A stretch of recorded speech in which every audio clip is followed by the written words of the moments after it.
Good morning. This is Gaming Perspectives with Saul, Angeline. And today we're going to talk about tabletop RPGs that are coming out in 2022 that Saul is interested in. Yeah. And some just have to be mentioned because they're special. Special? Special. Okay. So for me, I'm going to say Blade Runner. I like the movies. I like the setting. I just like the whole ambiance of the whole film. And trying to play in that world would be pretty cool for me. Okay. And the people who are going to make the game is Free League, who I believe they make some pretty good products. I like their books. Some people have mentioned they don't like their books because they don't like the feel of their hardcovers. They're too thick and they make the book too big. But I actually... The actual cover? Yes. Of the book? It's too thick. Yeah. So Did I read that in my email? No, I don't think so. Okay. So you're telling me that there's people that don't like the books because the cover is too thick. Right. Which makes the overall book really thick. And this is a problem because... I don't know. It doesn't fit in their backpack or something. Or their slim, was it over the shoulder bag? Maybe. Okay. Well, everybody has their own preference. Yes. That's one I have not heard before. But Blade Runner, and what year is Blade Runner set in? Well, I think it was in 2020. Oh, well, we've passed that. Or 2021. I don't know. One of those. It was pretty close. Those 2 years kind of ran together for me. So for a lot of people. So yeah, I think there was a period where it was Blade Runner year, like the year that Blade Runner was happening. Okay. And everybody, well, I was complaining that where was my flying car. You always complain about that. Well, that's true. Well, ever since that date, though. And that I thought that had to do with the Jetsons and not necessarily Blade Runner. Well, yeah, Jetsons was a cartoon, though. And Blade Runner that's where made the it flying real. car came from. Yeah, but you can make anything on the cartoon, where Blade Runner kind of made it seem real and cool. Cool. That's the number one thing. So it is a Free League game. With the Year Zero engine. With the Year Zero engine. Of course, they modify each game. They tweak it, not modify. They tweak the system a little bit. And each game is a little bit, each game that they have that engine is a little bit different. So Blade Runner is basically an investigative game, though, right? I'm going to guess yes. Because it's a future Los Angeles. Right. And I'm guessing you don't have to do it in Los Angeles, obviously. No, you don't have to do it in Los Angeles. But I'm sure that's going to be the built-in setting. Well, yeah. So I think Year Zero engine is pretty a good system for that because it can be real easy. And you can make it a little bit more crunchy if you really want to make it that way. I think it'll play well as a more simpler game. You're right. The heart of the game is an investigative game, and like Tales from the Loop, that is a purely investigative game, and I think it would fit well with their game lineup, RPG lineup, and they seem to do really well with getting the ambiance of the RPG, right? Because they did a really good job with Tales from the Loop using, and their inspiration for that was this guy's art, Stalingrad, or whatever his name is. Well, that's not Stalingrad. That's the city of a name in Russia. But whatever, Simon is his first name. And they made a role-playing game based on his art. Alien, they made a game based on that movie franchise. And now they have Blade Runner, which I think is a really cool setting. Another reason I would love to run around in Blade Runner setting. I know I can make up my own game. I could run in any system I want. I could run in D&D 5th edition. But I really like when game designers design a game specifically for a setting, and I think when they do a good job of it, it really works. So when does that come out? Well, so supposedly, I don't know. Usually, Free League does either a Kickstarter or now they're really into pre-orders. But I think they may not even pre-order this. Make a pre-order. I think they're just gonna basically publish it. I guess it doesn't hurt for them to do pre-orders, but it'll probably late in 2022. Okay. I'm guessing November. Okay. And the setting that it takes place after the first movie, but before the second movie. So the first one takes place in 2021, and then the other one takes place in 2049. So somewhere around there is the setting. So moving on. The next game. Next one is another... what is it? Another franchise movie or TV show and it is the biggest RPG Kickstarter ever. And that's Avatar Legends, based on the cartoon Avatar. I guess there's also a terrible movie supposedly. I don't think I've ever seen it. I'm not really into Avatar. This is Avatar the cartoon, not the movie with the blue aliens from what's his name? I forget his name. I can't believe it. But Cameron, yes. Yeah, that's him. I've never really been into the cartoon or anime. I don't know which one it is. It's loved by a lot of people, obviously, because literally it made $10 million on the Kickstarter. I forget what. So it's like the last Avatar. I mean, the last Airbender kind of thing. Yes, the Airbender one. Yes. So there's the people have ability to bend what the 4 elements, right? Water, fire, earth, and air. Sorry, I'm a total noob as far as this. I've never watched. I know my friends really loved watching this, and their kids, but we never really got into it, and so we never really watched it. Okay. So, what is it? So it is. If you don't know what Avatar is or the Last Airbender, you go watch an episode of the cartoon. It's available. People love this. Excuse me. The people love this AP. They love. This IP. They love this setting. They love this show, obviously, because $10 million is a freaking lot of money. And I'm not sure that they're all people who play role-playing games. A lot of people probably just saw, they're making a game with The Last Airbender. I'm going to buy into it. And I think that fueled the $10 million that it garnered on Kickstarter.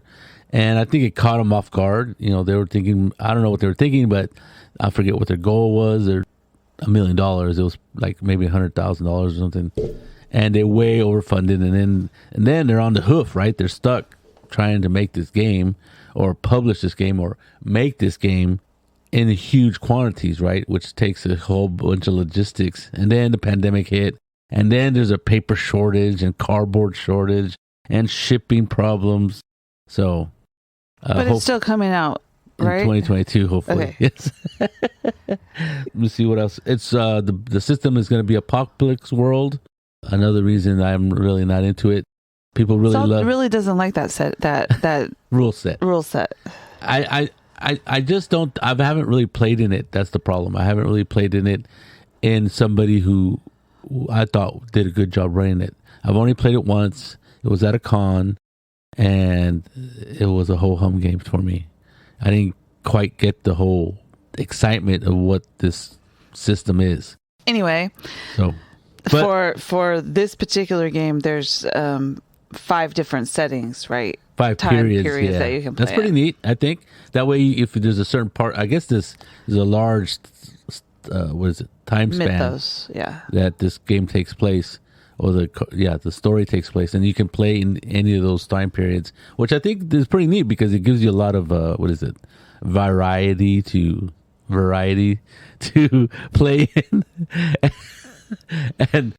and it gives you a lot of choice. And if anything, that's what RPGs give you, is a lot of choice. And I think if somebody's a fan of a certain time period, I think that's at least that's pretty neat. I think that's really taking care of the people who support their Kickstarter. Okay. What's the next one that you have written down? For me, Pendragon 6th edition. Okay. Now this is pretty good game already. I don't own any of the first 3 editions.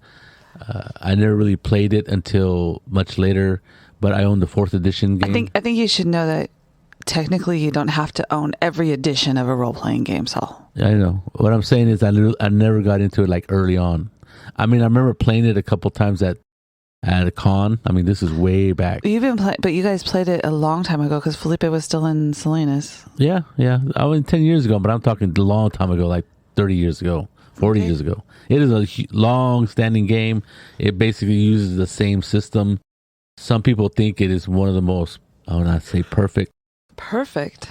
I wouldn't say perfect game, but they say it's like the pinnacle of a role-playing game is. You're putting a lot of pressure on the game there, dude. No. It is a really good game, and for the genre that it's trying to emulate, it is a near perfect game. I do like the fact that there's a good side and a bad, or what do they call it? There's your traits, there's always a good one and the a bad one. passions, and and the reverse of it. And I think that's it. That's a brilliant, especially when you're playing knights who are conflicted sometimes. Especially the way these guys roll up their knights, they're always conflicted. Well, that's what you want. You want this La Morte Orther, right? This type of sweeping story that where good guys do bad things and bad guys aren't so bad sometimes. And so I think it's just a really good emulation of that. Oh my God, I forgot his name. What's his name? Who wrote it? Greg Stafford. Who Greg Stafford was doing. And he did this like 40 years ago. So it's amazing for me. 40? Well, pretty close.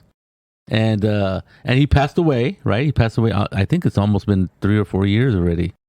And he was working on his 6th edition. He called it his ultimate edition. What that means, I don't know. But he had been working on it.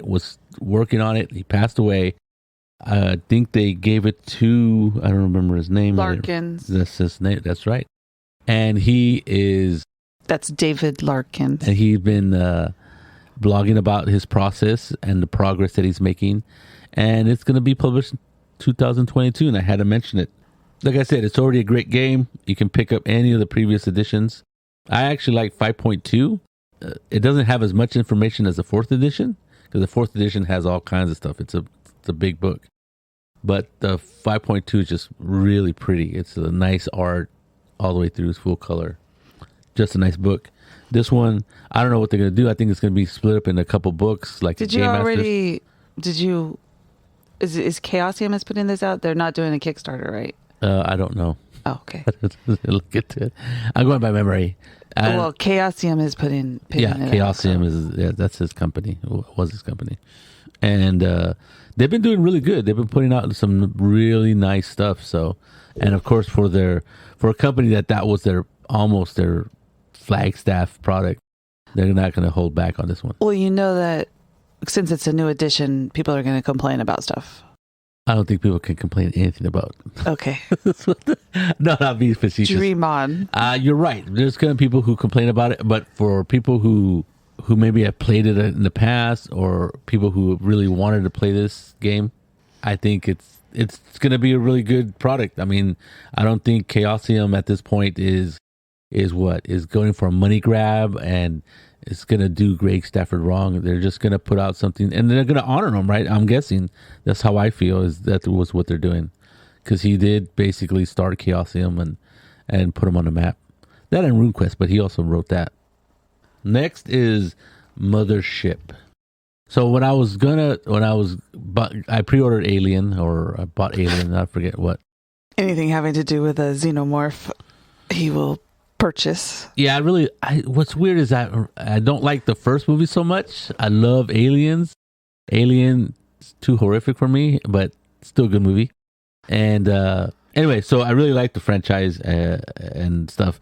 And when Alien was coming out, Mothership came out, and Mothership was a PDF. I had never heard of it, but it's science fiction space horror game, and in it you can play space truckers, colonists, the Marines. So it sounds to me just like Aliens, but what they do is they open up the bad guys. It's just not aliens from not xenomorphs, but there's other horrors you can find out in space. And it was their first edition was kind of like I think he just released it as a PDF. I don't know if there's ever actually been an actual book published. I don't know either. But if it was published, it was very limited run, and I think most of the stuff that's come out has been on PDF. And he decided to make a box set. It did rather well. I did not get the Kickstarter because I figured I could just buy it because it's obviously going to fund, and it funded really well. It's really neat. The box set is going to include the starter set, the core rules, a selection of adventurers from several notable indie designers, whatever that means. Indie designers, yeah. And so what is it? It's do we need another Alien game? No, we But don't. you're going to buy it. No, I said I didn't kickstart it, but Eventually you will buy it. If I would buy it, I obviously didn't kickstart it, so I could always buy it. The people later that are publishing this is called Tuesday Night Games. That's night as in a medieval night. Oh. Play on words. Yes. So it's a rules light, super light. You can make a character. The instructions to make characters on one sheet. It's a one sheet instructions to make a spaceship. So that's pretty amazing. That is available now. Mothership is available now on PDF through DriveThru RPG and probably their website. And you can also buy, I forget the name of it, but there is a scenario that's available, and there's a couple other stuff that other people have made. So they're getting all that stuff together, putting it in a box, the really nice books, and putting it in a box set. Okay. And of course, with the Kickstarter, they kept adding more and more stuff. So it's basically the box set is going to be full of adventures and other knickknacks and stuff. But it's going to be a hardback, not hardback, but it's going to be a fully published set of rules. So for people who like science fiction horror but don't want to be tied to the storyline in Aliens, this would be a perfect alternative, I think. You may not die as quickly. No, you probably will. Okay. You probably will. Yeah, they both have the same humans are very fragile in space kind of thing. And xenomorphs aren't. Which I think people pretty much are. Next on my list is Cyborg, which is a Morkborg. Usually inspired by Morkborg. It's the same people who make it. Morkborg was amazingly well liked when it was published last year, I think, or maybe the year before. I'm not sure if it was published in 1920. Woo! 2020 or 2021. He just sent us back 100 years. I know, just 30. Okay. 1920 is 100 years ago. I said 1990, I think. Anyway, so Cyborg, it's a rules light system. It is basically an apocalyptic world. The world is definitely ending. There's no doubt about it, right? And in the last, this is Morkborg, and in the last few days or weeks, you have to get something off your chest, or you're going after somebody who did you wrong. And basically, the characters that you play are usually not very nice. They're really, at the end of the world, your biggest worry is to go kill or get somebody for whatever, however they did you wrong. So it's kind of a weird setting. So Cyborg is that setting, but in a cyberpunk world instead. Nano-infested doomsday RPG, it says. Exactly. So for people who think Shadowrun and other games like that are too nice, you can get them Cyborg. And like I said, it's a rules light. The people really like this system. I thought it was pretty neat. They love the art. It was a bright yellow cover with stuff scrawled on it. It was just this really. They even came out with an album of like heavy metal music, and the community really loved it. And I think it's one of those. If you like it, you like it. If you don't, you don't. I haven't really looked at the book. I almost bought it because it's not very expensive, and it's just really tongue in cheek because at the end of when you play the game, right, the end of the world has ended. So the publishers or the writer or the creator said that you have to burn the book. That'll make it hard to play again. Right. So that way you can increase sales if you play it right. So Cyborg, I think it's going to be a fun game for people who like that setting, who like the Morkborg type of play. It's not for everybody. It sounds a little brutal to me. Yeah, well, that's exactly what they're going for. But these people are sweet. I think they're Swedish. That's a lot. There's something about that regimented lifestyle. But anyway, so that's supposed to come out around June of this year. 2022. Yes. Did they kickstart it? I don't know. Yes, they crowdfunded the books. It says. Yes, so that's pretty cool. Obviously, it's gonna be published, and it'll hit retail settings. I think I'd rather play Shadowrun. I'm only saying that because at the end of the world. I don't know. Yeah, we were too close to that already. Yeah, some people might feel that way. Yeah, that's true. I think somebody just mentioned that in one of the games. One of my friends, we're talking about online what game to play. I'm not going to digress here, but we're talking about what game to play. And somebody mentioned Twilight 2000 by Free League, the 4th edition, or I don't know what edition it is, and Morgan said that, and Bay goes, "Isn't that kind of close to what we're experiencing already?" and then of course Morgan goes, "Yeah, it's good to explore." And Bay goes, "No, I don't think so." So here we go. Sorry. Next on my list is Skyraiders of Abrox. I don't even know what that is. Well, Skyraiders, it's a steampunk airship game using the 5th edition D&D rules. Now, for me, don't let that scare you because, yes, I know there is a ton of setting books for 5th edition now and more coming out day after day. And the difference is this is by Tracy and Laura Hickman. Now, they're a husband and wife team that have been around for a while. They've written books. They're famous for Dragonlance series.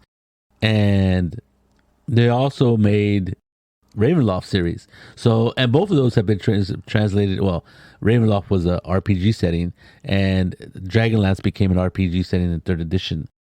And people love those books. People love those settings. And there's a good track record for them, right? They make good settings that people really like.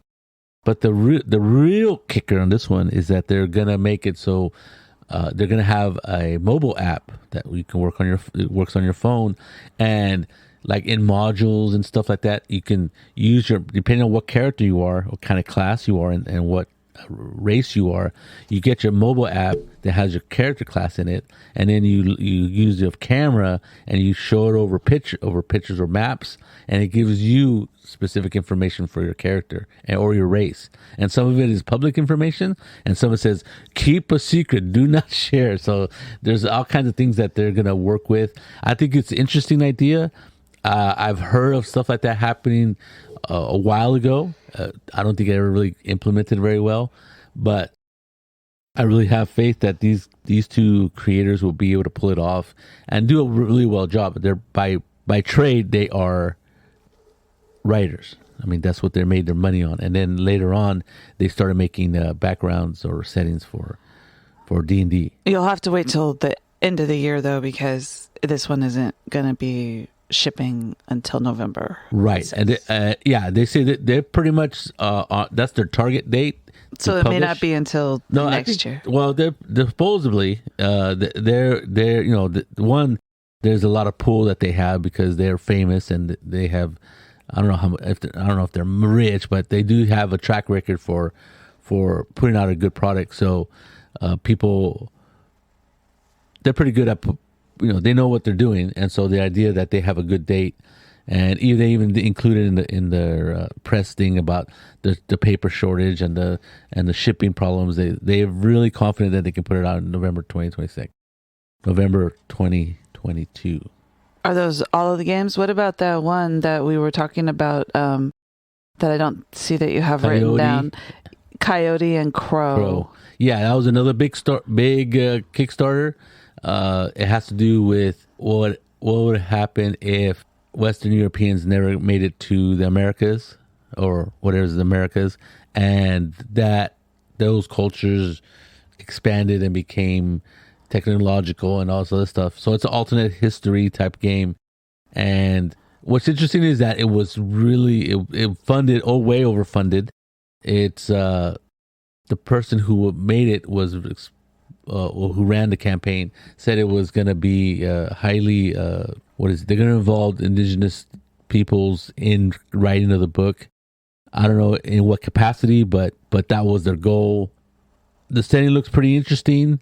I just wasn't sure that I don't know why I didn't kickstart it, but I was going to kickstart it, but then it was way overfunded. So I'm like, okay, they don't really need my money.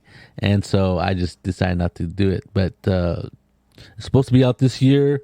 It's really highly anticipated, and it looks really pretty. The art looks really, really nice so far, as for I can see. but I really don't know much about it other than that. I don't even know what system they're using. Do you know, honey? Probably Apocalypse Worlds. It doesn't say. Is it going to be its own system? No, it doesn't say what system it is.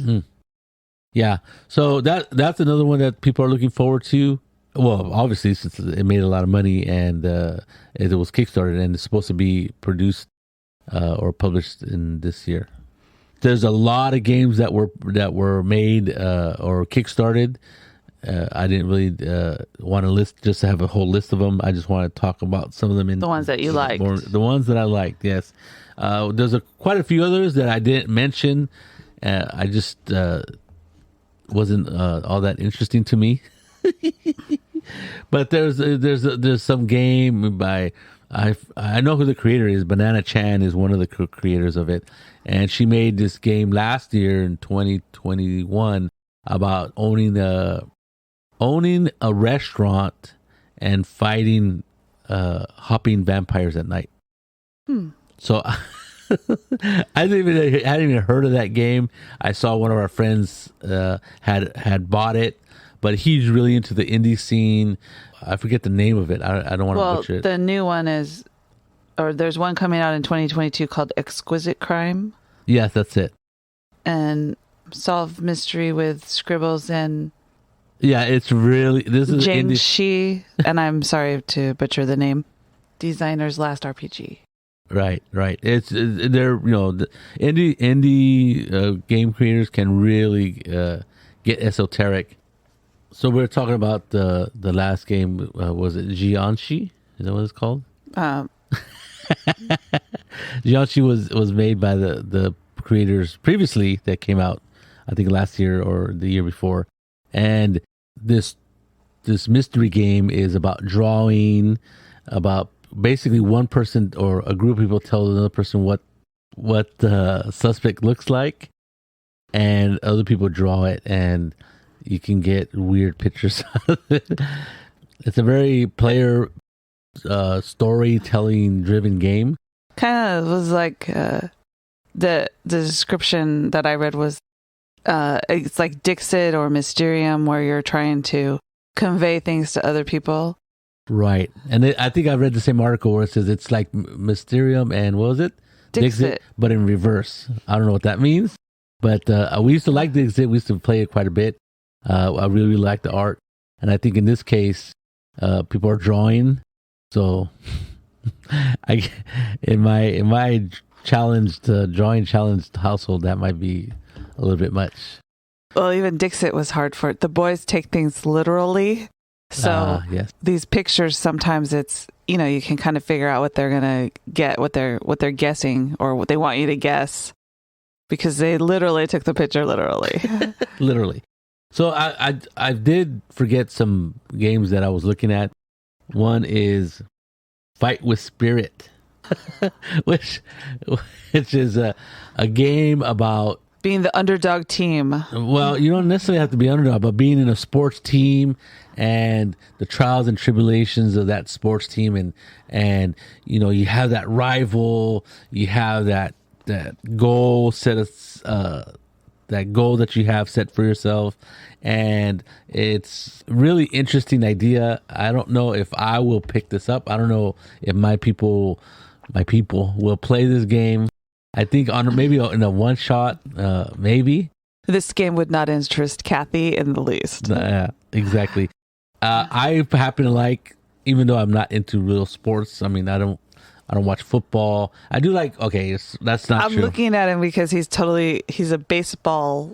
I don't know what you want to call it, but baseball's always on in my house when it's baseball season. Well, I do love the Giants, so there we go. But anyway, I didn't grow up watching baseball, going to baseball games and stuff. It's only something that happened later. Or football. No, that stuff was never on TV. And I forced him to watch rugby all the time. Yeah. But I do love sports movies. I don't know, something about it.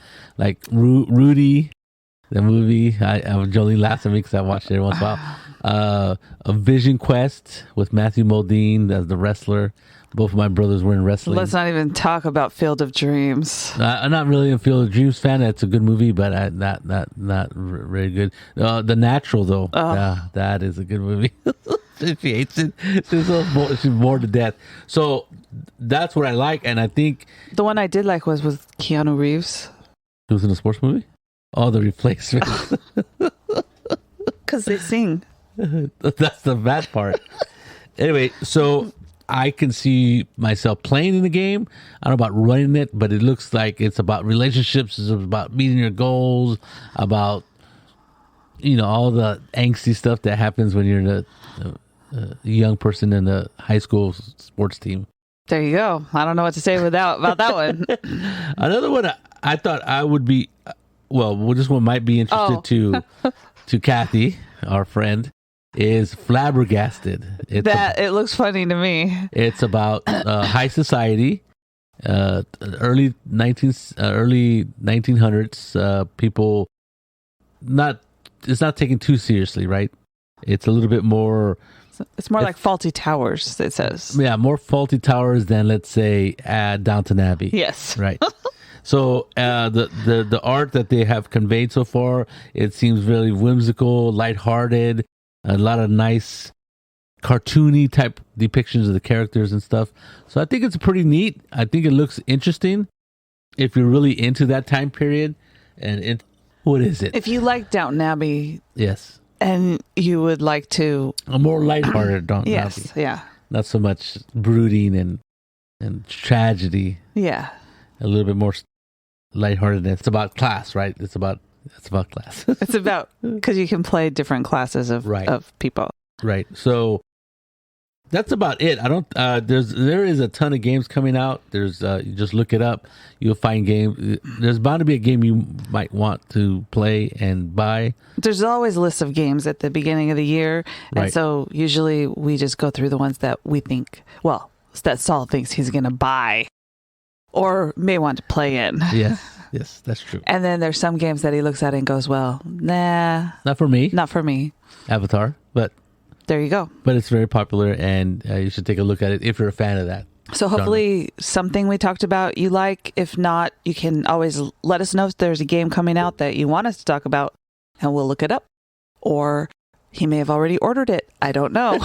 It's already in our library. So there you go. This is Gaming Perspectives with Saul, Angeline.